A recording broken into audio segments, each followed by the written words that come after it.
एक छोटे से गांव में केशव नाम का एक गरीब लकड़हारा रहता था। बचपन में ही उसके माँ बाप इस दुनिया से चले गए थे। अब उसका कोई अपना नहीं था सिवाय मेहनत के और एक दोस्त हरिया। हर सुबह दोनों साथ जंगल जाते। कुल्हाड़ी की आवाज, पसीने की बूंदें और बीच बीच में हंसी, यही उनकी जिंदगी थी।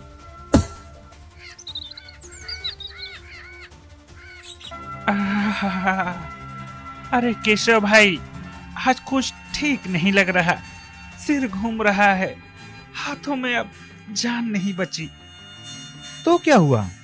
बैठ जा जरा सा, जंगल भागा नहीं जा रहा कहीं। पर आज मेरा काम रह जाएगा।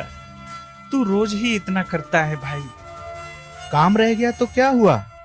तू मेरा दोस्त है, मैं तेरे लिए काम कर दूंगा। आज तेरे लिए भी लकड़ी मैं ही काटूंगा। पर केशव, तुझे भी तो थकान होती होगी। थकान तो शाम को चली जाती है, लेकिन अगर दोस्त का साथ छोड़ दिया तो वो उम्र भर चुभती रहती है। केशव लकड़ियां काटने लगता है और हरिया बैठकर आराम करने लगता है। अरे केशव, तेरे से ज्यादा मूर्ख आदमी आज तक नहीं देखा। अरे ये तो मेरी एक योजना थी तेरे से अपना काम करवाने की। अब बस कुछ ही देर आराम कर लेता हूँ। तू तो है ही ना मेरा काम करने के लिए। उस दिन केशव ने दोगुनी मेहनत की। हर वार के साथ पसीना बहता रहा, हाथ कांपते रहे, लेकिन चेहरे पर शिकन नहीं आई। उसे अपनी थकान से ज्यादा हरिया की चिंता हो रही थी। सूरज ढलने लगा, जंगल सुनहरी रोशनी में नहा गया। केशव ने आखिरी गट्ठर बांधा और हरिया की ओर देखा। चल भाई, आज बोझ थोड़ा ज्यादा है। बता कौन सा लेगा? ये लेगा? ले ले ले ले। अरे भाई, तेरे घर में ज्यादा बड़ा परिवार है तो मैं थोड़ा सा भी ले जाऊंगा तो जी लूंगा। केशव, आज समझ में आया असली अमीरी क्या होती है। तू मेरा मित्र नहीं, भाई है, भाई। दोनों कंधे पर गट्ठर उठाए जंगल की पगडंडी पर चल पड़े। एक थका हुआ पर संतुष्ट, दूसरा कमजोर पर दिल से मजबूत। क्योंकि सच्ची दोस्ती वो नहीं होती जो साथ हंसे, सच्ची दोस्ती वो होती है जो बोझ भी साथ उठा ले। बाजार से लकड़ियां बेचकर केशव और हरिया वापस अपने घर आ रहे थे। गांव के मोड़ पर पुराने पीपल के नीचे हरिया की माँ सावित्री खड़ी थी। दोनों बेटों का इंतजार कर रही थी। प्रणाम काकी। आ गया रे, आज देर हो गई। हाँ अम्मा, जंगल में ज्यादा काम था। आप चलो, मैं अभी आता हूँ।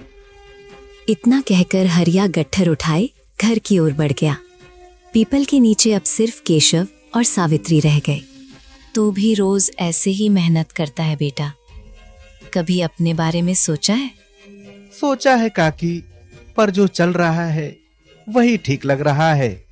ऐसा कब तक चलता रहेगा? और कैसा रहा आज का दिन? अरे काकी, ये तो रोज का है। आज तो किस्मत ही अच्छी थी, लकड़ियां जल्दी बिक गईं। आप बताइए, आप कैसी हैं? मैं तो ठीक हूँ, पर तुझे देख के मन घबराता है बेटा। कब तक ऐसे अकेला मेहनत करता रहेगा? तेरे पास जमीन है, खेती कर ले, लोग भी समझाते हैं। जंगल में जान जोखिम में डालकर कब तक जाएगा?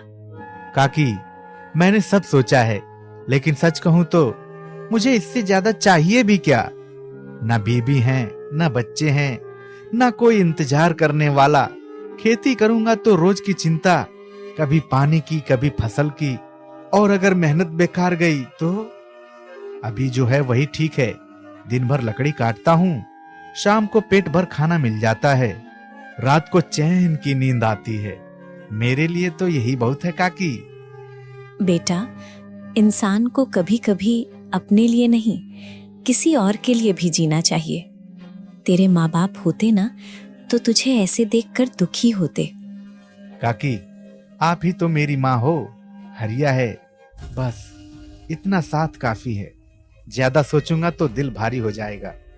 चलो अब घर चलते हैं। बेटा, तू जैसा चाहे, बस खुश रहना। और याद रखना, मेरे घर की रोटी कभी तेरे लिए मना नहीं है। आपका आशीर्वाद है काकी, वही मेरी सबसे बड़ी कमाई है। अब दोनों धीरे धीरे गांव की ओर बढ़ चले। सावित्री के कदम धीमे थे, पर दिल एक माँ की तरह भरा हुआ। केशव का चेहरा शांत था, जैसे वो सच में उसी छोटी सी दुनिया में संतुष्ट हो।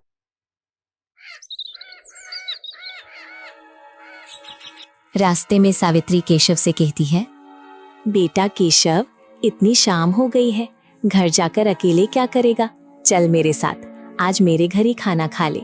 दिन भर जंगल में खटता है, थोड़ा चैन से बैठकर मेरे हाथ का खाना खा लेगा तो मन अच्छा रहेगा।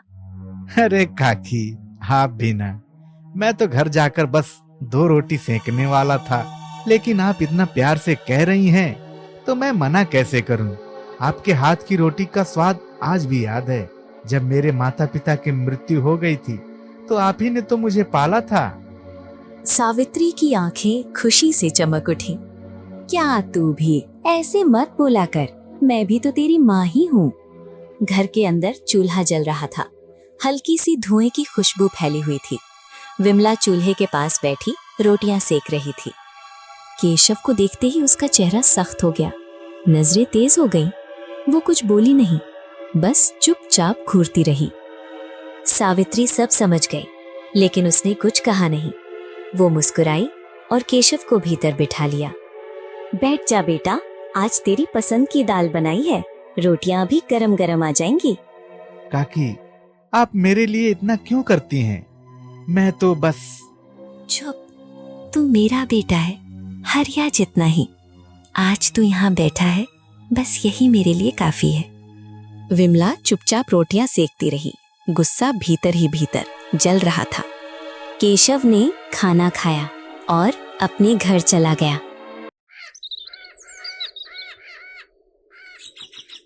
एक दिन केशव अपने घर के बाहर लकड़ियां बांध रहा था। तभी गांव का बलवंत तेजी से वहां आया। सांस फूल रही थी, जैसे कोई जरूरी खबर हो। अरे केशव, कहाँ हो भाई? बोलो बलवंत, क्या बात है? तुम्हें जमींदार जी ने याद किया है। जमींदार जी? लेकिन मैंने उनसे तो कोई कर्ज नहीं लिया, फिर क्यों बुलाया होगा? अरे भाई, कर्ज की बात नहीं है, जाओ देखो, समझ जाओगे, या फिर घर बैठे बैठे जान लोगे। चलो, खुद चलकर देख लो। केशव के मन में सवालों का सैलाब उठ गया, पर बिना कुछ पूछे वो बलवंत के साथ चल पड़ा। गांव का जमींदार सबकी नजर में बड़ा नेक और दयालु व्यक्ति माना जाता था, लेकिन सच्चाई कुछ और ही थी। वो चालाकी से भोले भाले गांव वालों की जमीन अपने नाम करा लेता था। उसकी मीठी बातों के पीछे लालच और छल की एक गहरी परत छुपी थी, जिसे कोई समझ नहीं पाता था। केशव पहली बार जमींदार के दरवाजे पर पहुंचा। सामने वही आदमी जिसे पूरा गांव ईमानदार और भला मानता था। केशव, सुना है तुम बहुत मेहनती हो। अब से अपनी सारी लकड़ियां मुझे दे दिया करो, मैं तुम्हें हर बार अच्छा दाम दूंगा। जैसी इच्छा मालिक, मैं रोज लकड़ियां लाकर यहीं दे जाया करूंगा। बस उसी दिन से केशव हर सुबह जंगल जाता, मेहनत से लकड़ियां काटता और शाम को जमींदार की हवेली पर पहुंचा देता।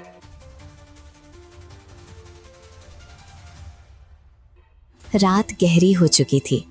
हरिया थका हुआ घर लौटा और चुपचाप आंगन में बैठ गया। हरिया, कब तक ऐसे ही जिएंगे हम? रोज वही जंगल, वही कुल्हाड़ी, और हाथ में आते हैं बस गिनती के सिक्के।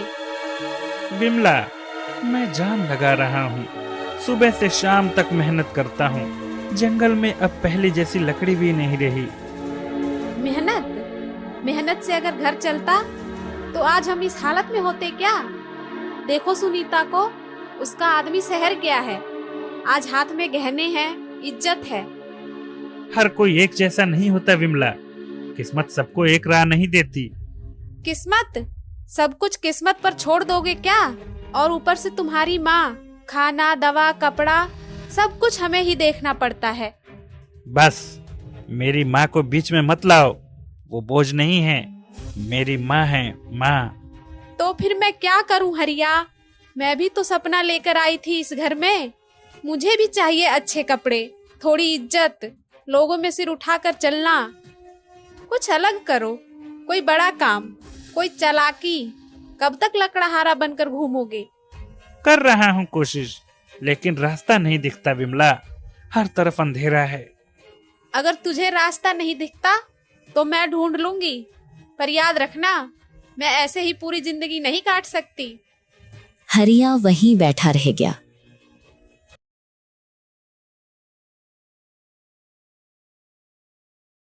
एक दिन सुबह होते होते पूरे गांव में खबर फैल गई, जमींदार के घर से कीमती गहने चोरी हो गए हैं।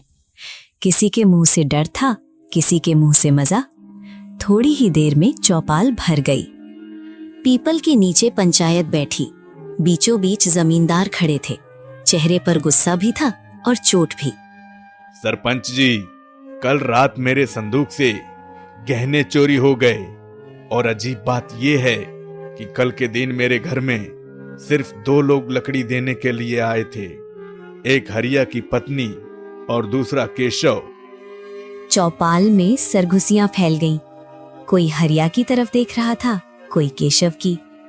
पहले हरिया की पत्नी लकड़ी रखकर गई थी, फिर बाद में केशव। रोज की तरह शक तो इन्हीं दोनों पर जाता है सरपंच जी।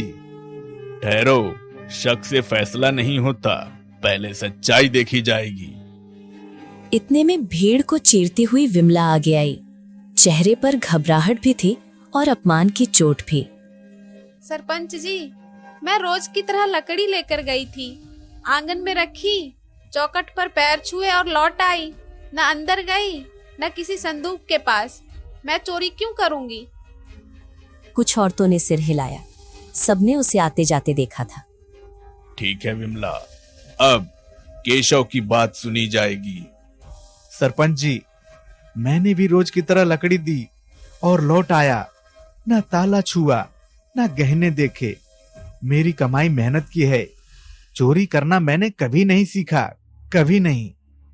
मैंने नाम बता दिया, अब जांच पंचायत की है। जो दोषी हो उसे सजा मिलनी चाहिए। पहले केशव के घर की तलाशी होगी। अगर साफ है तो डरने की कोई बात नहीं है। अगर कहीं से गलती हुई तो पंचायत छोड़ेगी नहीं। मोती और राम खिलावन आगे आए। केशव चुपचाप उनके साथ चल पड़ा। चौपाल की हवा भारी हो गई। कुछ देर बाद वे लौटे। मोती के हाथ में कपड़े में लिपटे 2 गहने थे। सरपंच जी, ये गहने केशव के घर के मटके के पीछे से मिले हैं। चौपाल में जैसे आग लग गई। कोई चिल्लाया, कोई हक्का बक्का रह गया। देख लिया, 4 गहने चोरी हुए थे और 2 ही मिले हैं। क्या कहेगा अब? तेरे घर से गहने निकले हैं। सरपंच जी, मुझे नहीं पता ये मेरे घर में कैसे पहुंचा। मैं आज भी वही कहता हूँ, मैं चोर नहीं हूँ। अरे 2 ही गहने मिले हैं, बाकी के कहीं छुपा दिए होंगे। हाँ हाँ, चोर पूरा माल एक जगह थोड़ी रखता है। चुप रहे, पंचायत है, तमाशा नहीं। सन्नाटा छा गया। फिर सरपंच ने जमींदार की ओर देखा। बाकी 2 गहनों के बदले आप क्या न्याय चाहते हैं? अगर मुझे केशव की जमीन मिल जाए तो मेरी भरपाई हो सकती है। केशव का चेहरा सफेद पड़ गया। सरपंच जी, वो जमीन मेरे माँ बाप की आखिरी निशानी है। मैं कसम खाकर कहता हूँ सरपंच जी, मैंने चोरी नहीं की।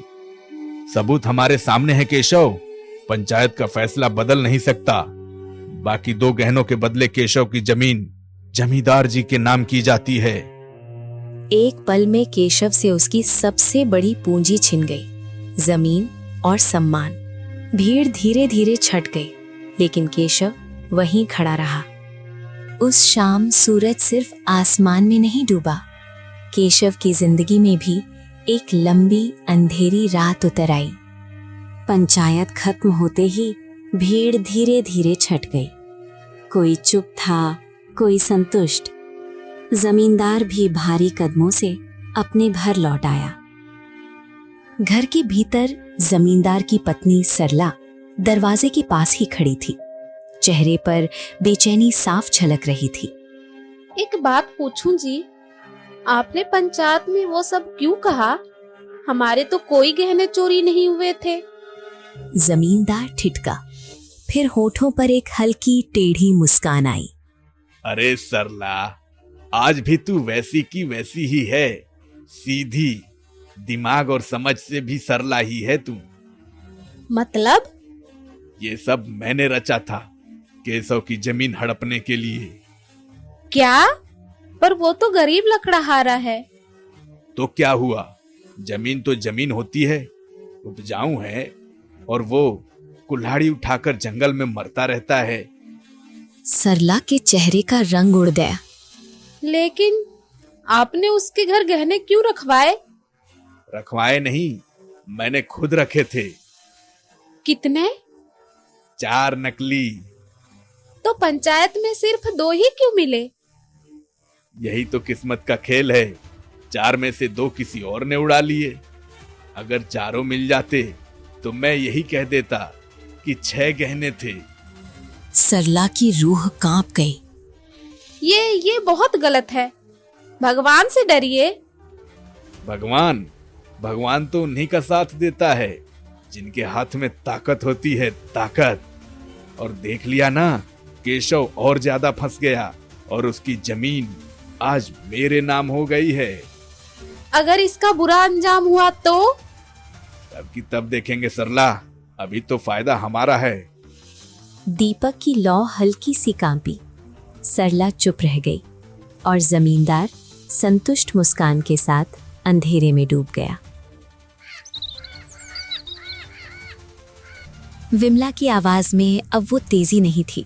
हरिया अभी भी दरवाजे के पास खड़ा था, जैसे कोई बच्चा जो अभी अभी कोई बड़ा राज सुनकर हक्का बक्का हो गया हो। सुनो हरिया, तुम्हें पता है ना, केशव के घर से वो गहने मैंने ही लिए थे। तूने? सच में?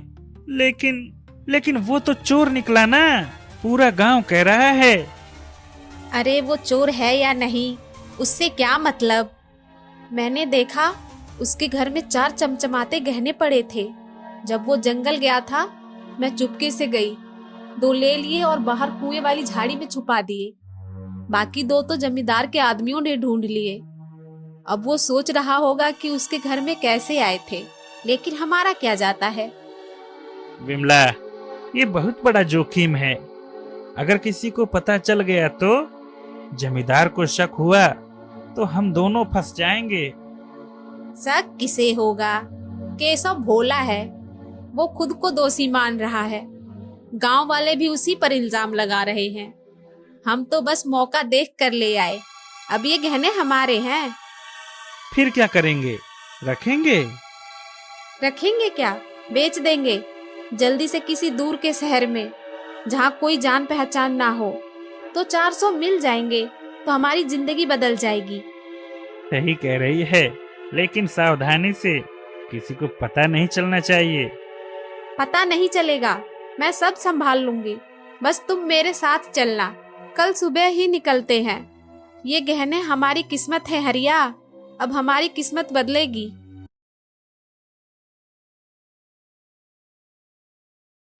सुबह की धूप अभी ठीक से फैली भी नहीं थी कि हरिया घर से निकल पड़ा।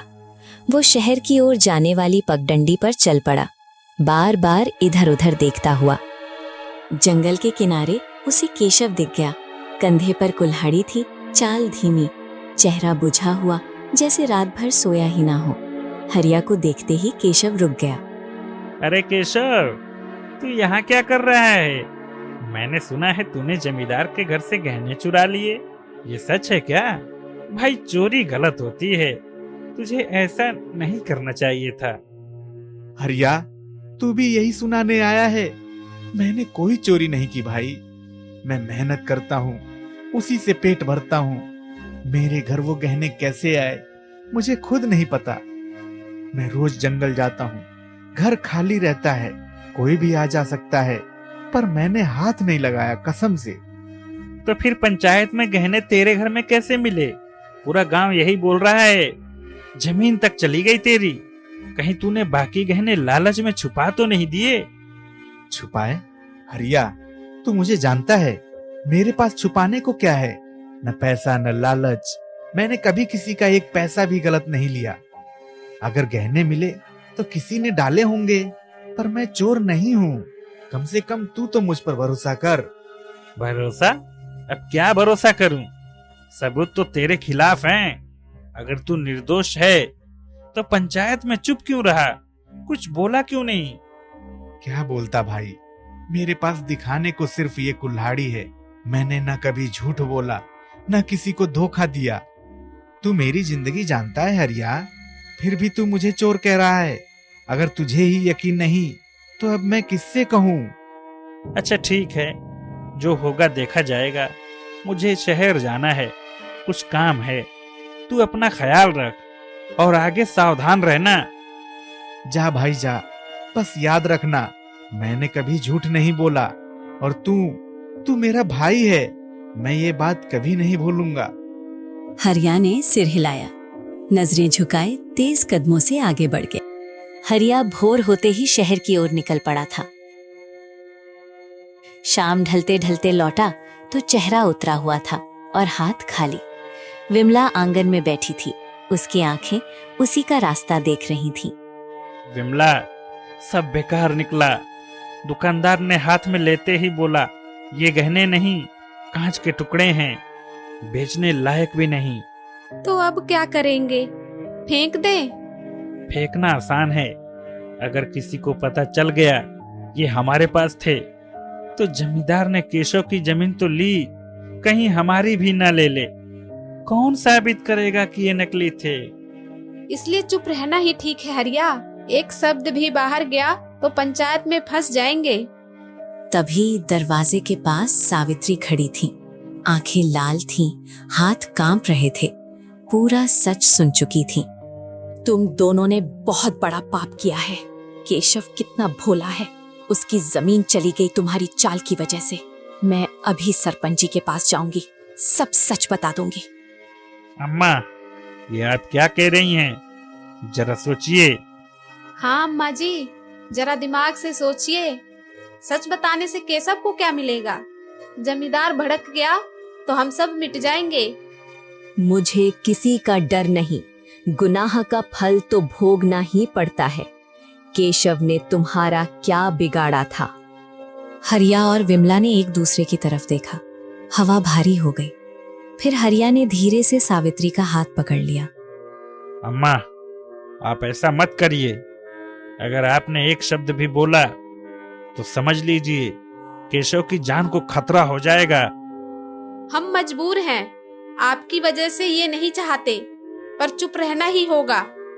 सावित्री का चेहरा सफेद पड़ गया। घर में सन्नाटा छा गया, ऐसा सन्नाटा जिसमें सिर्फ डर और पछतावा सांस ले रहा था।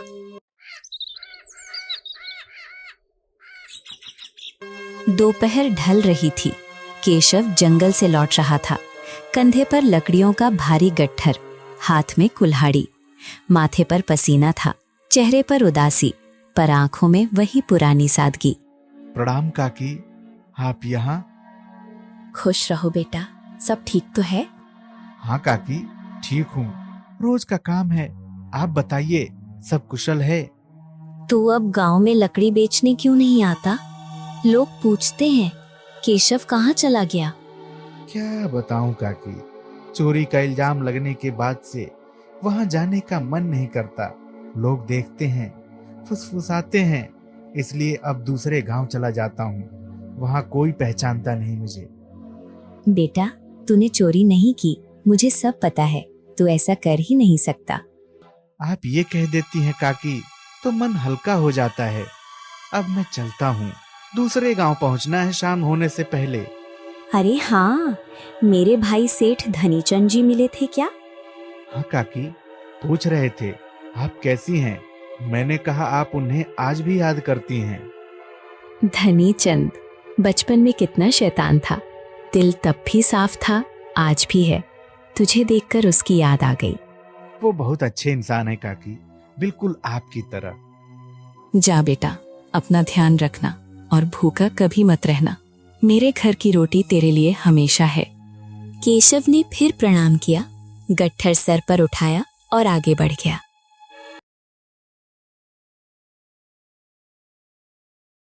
रात गहरा चुकी थी। चांद की हल्की रोशनी भी घर की दीवारों को पार नहीं कर पा रही थी। घर के भीतर अजीब सी निस्तब्धता थी। विमला ने चुपचाप रसोई से एक गिलास पानी लिया, कुछ पल रुकी, फिर उसमें नींद की दवा की कुछ बूंदें मिलाई। हाथ जरा भी नहीं कांपा।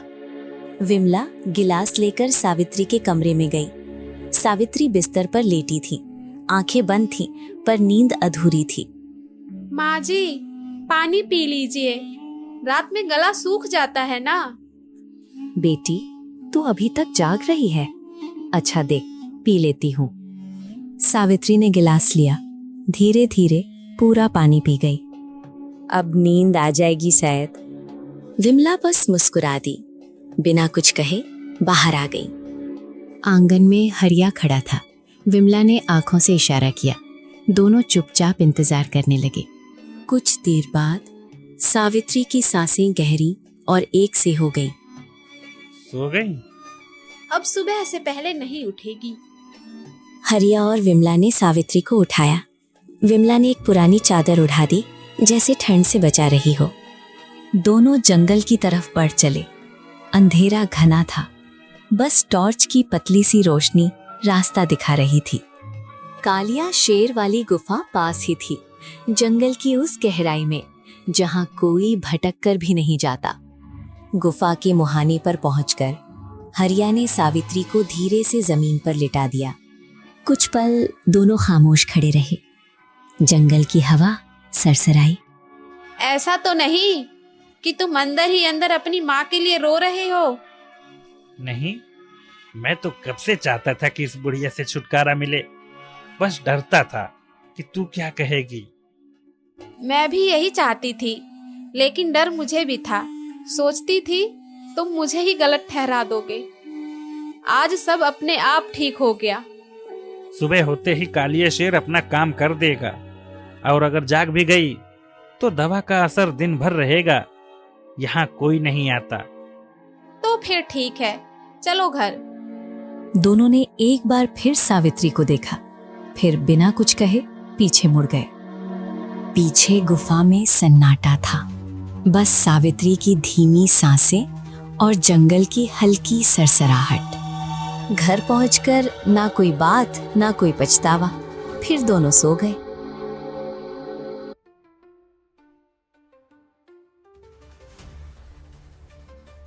अगली सुबह की पहली किरणें अभी अभी फैली थी।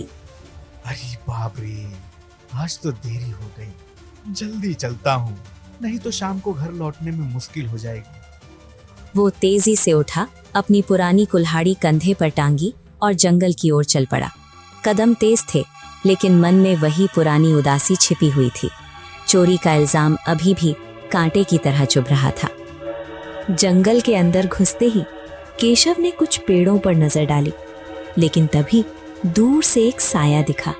वो रुक गया। वो सावित्री थी, जमीन पर बैठी, सिर झुकाए, जैसे रात भर की थकान अभी भी बदन में बसी हो। केशव की आंखें फैल गईं। अरे सावित्री काकी, आप यहाँ क्या कर रही हैं? इतनी सुबह जंगल में, और वो भी अकेली? मैं तुम्हें नहीं पहचानती। कौन हो तुम? काकी, क्यों नहीं पहचानती? मैं हूँ केशव, आपका केशव। रोज आपके घर आता हूँ, हरिया का दोस्त। क्या हुआ आपको? ऐसा मत कहिए। भरोसा, मेरा सब पर से भरोसा उठ चुका है बेटा। जब मेरे अपने बेटे और बहू ने ही मुझे जान से मारने की कोशिश की, तो मैं क्या करूं? अब किसी पर यकीन नहीं होता। चलिए काकी, घर चलिए। क्या हो गया बताइए ना, मैं हूं ना आपके साथ। आपको कोई तकलीफ नहीं होगी। नहीं बेटा, मैं बिल्कुल घर नहीं जाऊंगी। वहां कुछ नहीं बचा मेरे लिए। अरे ऐसा क्या हो गया काकी? बताइए तो सही। आप ऐसी बातें कर रही हैं जैसे सब कुछ खत्म हो गया है। मैं सुनूंगा, बताइए। सावित्री ने एक गहरी सांस ली। हरिया और विमला की साजिश, गहनों की चोरी, नींद की दवा और जंगल में छोड़ देने की योजना। केशव चुपचाप सुनता रहा। उसके चेहरे पर पहले हैरानी, फिर गुस्सा और आखिर में दुख। सावित्री ने बताया कि उन्होंने दवा नहीं पी, सिर्फ सोने का नाटक किया और वो गहने वो विमला ने ही चुराए थे। अच्छा, तो आपके साथ इतना बड़ा धोखा हुआ है। हरिया को तो मैं कितना अच्छा समझता था काकी, भाई जैसा मानता था, लेकिन वो इतना गिर जाएगा। और विमला भी, और वो गहने जमींदार के जो मेरे घर में मिले थे, वो विमला ने ही लिए थे। इतना बड़ा धोखा काकी, इन्हें सबक सिखाना पड़ेगा। लेकिन पहले आप चलिए, घर चलिए।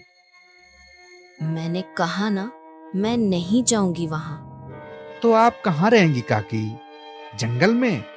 नहीं, ये नहीं हो सकता। चलिए, मैं आपको आपके भाई सेठ धनीचंद जी के पास छोड़ देता हूँ। आप वहां रहिए, वो अच्छे आदमी हैं, आपके अपने हैं। फिर जब सब ठीक हो जाएगा तो मैं खुद लेने आ जाऊंगा। धनीचंद मेरा भाई, हाँ वो तो मेरा अपना है। जब हम छोटे थे वो हमेशा मेरी रक्षा करता था। ठीक है बेटा, अगर वो है तो और अच्छी बात। चलिए जल्दी। लेकिन तू इतना परेशान क्यों होता है मेरे लिए? काकी, आप मेरी माँ जैसी हैं। आपकी तकलीफ मुझे अपनी लगती है। चलिए, मैं छोड़ देता हूँ। केशव ने सावित्री को सहारा दिया। धीरे धीरे जंगल से बाहर निकले। केशव ने उन्हें सेठ धनीचंद के घर छोड़ा। सेठ से बात की, सब कुछ ठीक रहा। फिर केशव वापस अपने घर चला गया। रास्ते में उसका मन भारी था, लेकिन एक फैसला पक्का हो चुका था, धोखे की सजा मिलनी चाहिए।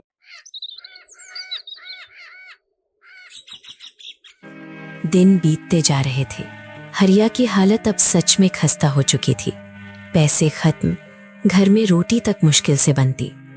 हरिया, अब बहुत हो गया। तुम जल्दी से कोई काम धंधा ढूंढो। कब तक ऐसे पड़े रहोगे? नहीं तो मैं सच में छोड़कर चली जाऊंगी यहाँ से। मैं ऐसे नहीं जी सकती। क्या तू मुझे छोड़कर चली जाएगी? तेरी इतनी हिम्मत! तेरे कहने पर तो मैंने माँ की हत्या की थी, और अब तू मुझे छोड़ने की बात कर रही है। जब तूने अपनी माँ की हत्या कर दी तो कल मेरी भी कर सकता है। हे भगवान, मैंने तेरी बात मानकर अपने निर्दोष माँ की हत्या कर दी। अब अगर मैं कहूँ कि तू अपनी जान ले ले तो क्या ले लेगा मेरे लिए? तू कुछ नहीं कर सकता हरिया, बस बातें बनाता है। विमला, चुप हो जा। मैंने सब तेरे लिए किया। तेरी लालच, तेरी बातें, अब तू ही मुझे छोड़ने की बात कर रही है। तभी दरवाजे पर दस्तक हुई। दोनों चौंक कर रुक गए। केशव अंदर आया। हरिया और विमला ने एक दूसरे को देखा, फिर केशव की तरफ। अरे हरिया भाई, क्या हाल है? हाँ केशव, बता क्या हो गया इतनी देर रात को? अरे आपके मामा जी मिले थे, सेठ धनीचंद।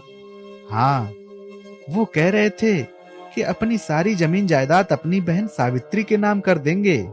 काकी कहाँ हैं? मैंने सोचा उन्हें बता दूं। काकी? वो तो सुनो हरिया, अब मैं तुम्हें छोड़कर नहीं जाऊंगी। सब ठीक हो जाएगा। तब तो बहुत अच्छा हुआ विमला, अब हमारी किस्मत बदल जाएगी। हाँ हरिया भाई, मैंने सेठ जी को बताया कि आप काकी का बहुत ध्यान रखते हैं और मैं भी उनको अपनी माँ जैसी मानता हूँ। वो बोले चलो ठीक है, तुम हरिया की जमीन और घर ले लो और मैं अपनी सारी जमीन जायदाद हरिया को ही दे दूंगा। दीदी के नाम क्या करना, वो तो वैसे भी तुम्हारे साथ रहेंगी। तब तो बहुत अच्छा है हरिया। तुम अभी कागज ले आओ घर और खेत के। जल्दी करो, ये मौका मत गवाओ।